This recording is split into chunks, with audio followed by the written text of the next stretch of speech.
I typically don't base my decision-making off of feelings and smells.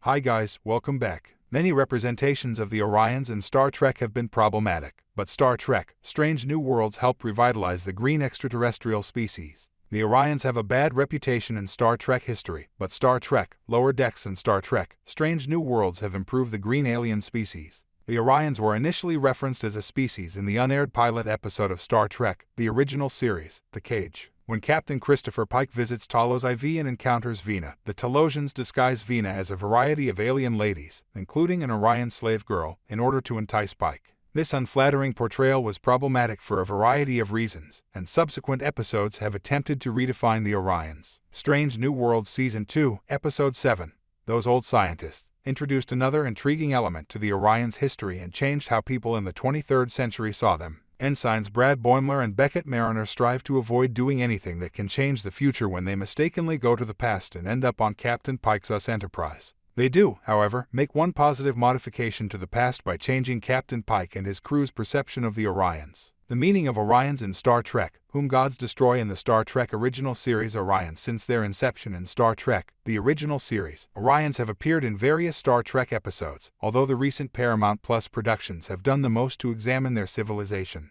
Many early representations of the Orions were problematic, depicting them solely as smugglers, slave merchants, and pirates. They were portrayed as animalistic and savage, while the women were only viewed as objects of seduction and desire. Though Orions strove to remain impartial in Federation politics, this was mostly to conceal their more dubious transactions and avoid Federation sanctions. The Orions ruled the Orion Syndicate, a criminal organization, throughout most of the 22nd, 23rd, and 24th centuries. Members of the Syndicate occasionally attempted to meddle in Federation affairs, such as kidnapping Captain Jonathan Archer, attacking Captain James T. Kirk's Starship Enterprise to foment war, and cooperating with the Dominion during the Dominion War. Though the Orion Syndicate still exists in the late 24th century, it is unknown how powerful it is. By the 32nd century, many Orions had joined the Emerald Chain, a new commercial syndicate founded by an Orion named Ozira. Orions in Star Trek: Lower Decks have been updated. Lower Decks of Star Trek: Orion's Tendi. Many Orions had abandoned piracy by the late 2300 seconds, and a handful had even joined Starfleet.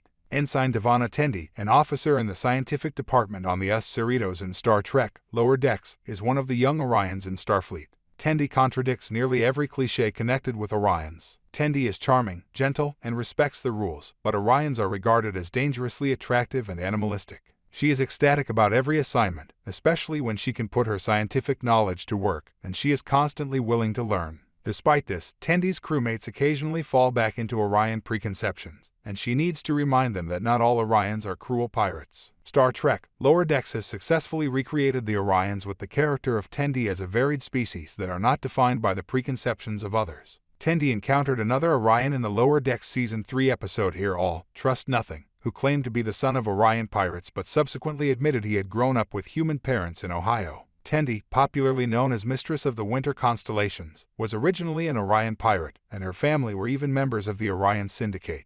Both of these Orions from the Lower Decks contradict preconceptions, making the Orions a more well-rounded species. Crossover changes in Strange New Worlds: The View of Orions in the 21st century. Though Star Trek: Strange New Worlds has done its best to adhere to previously established Star Trek canon, the program does employ time travel on occasion to modify the Star Trek timeline and clarify gaps in the canon. Strange New Worlds, in Those Old Scientists, makes a good alteration in the past. When Captain Pike's Enterprise comes into contact with an Orion spacecraft, Pike and his crew instantly go on the defensive, believing the Orions to be pirates. Ensign Boimler jumps forward to remark that assuming this about Orions will be deemed insulting in the future. Boimler also mentions that one of his closest friends on the US Cerritos is an Orion. While Boimler is not meant to divulge anything about the future, this knowledge has a beneficial influence, improving people's perceptions of Orions in the 23rd century. Captain Pike is open-minded and always prepared to listen to the Orions aboard the coming ship, who claim to be scientists. Pike and the Orions finally reach a peaceful solution after some early mistrust and uncertainty. Pike pledges to the Orions that he will make sure everyone knows they were the ones who discovered the planet's time gate.